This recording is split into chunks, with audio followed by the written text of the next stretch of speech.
সিলেট জেলার সীমান্তবর্তী কোম্পানীগঞ্জ উপজেলায় অবস্থিত প্রাকৃতিক সৌন্দর্যে ঘেরা ভোলাগঞ্জ দেশের সর্ববৃহৎ পাথর কোয়ারির অঞ্চল।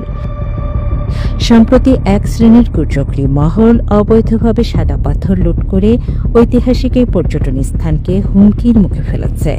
সদস্যরা স্থানীয় প্রশাসনের সমন্বয়ে অভিযান পরিচালনা করে কয়েক হাজার ঘনফুট অবৈধভাবে উত্তোলিত পাথর জব্দ করতে সক্ষম হয়। 22 আগস্ট 2025 তারিখে মরিশাদ বিভাগ কর্তৃক গঠিত উচ্চ পর্যায়ের তদন্ত কমিটি ভোলাগঞ্জ এলাকা পরিদর্শন করে।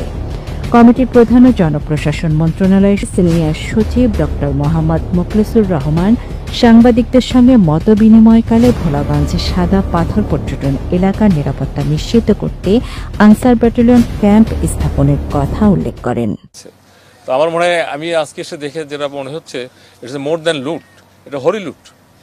এই ধরনের সম্পদ, এইভাবে দেশের সম্পদ, রাষ্ট্রীয় সম্পদ, জনগণের সম্পদ এইভাবে 2-4 জন অথবা কে বা কারা নিয়ে গেছে, এটা আমরা তদন্ত করে তো নাম পাচ্ছি।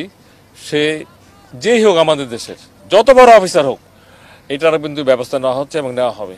টুরিস্ট পুলিশের একটা ক্যাম্প এখানে আমরা করার চিন্তা করতেছি। তারপরে আমাদের ব্যাটালিয়ন আনসার একটা ক্যাম্প এখানে করার চিন্তা করতেছি।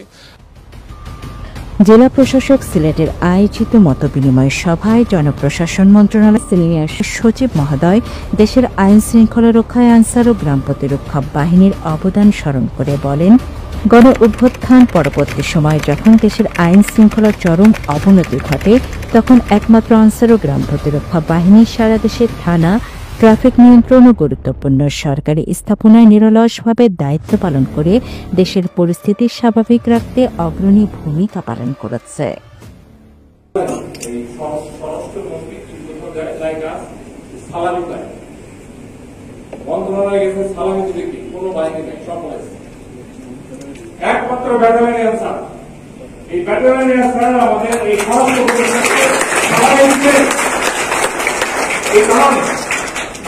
I appreciate and সব জায়গায় কথাটা বলি।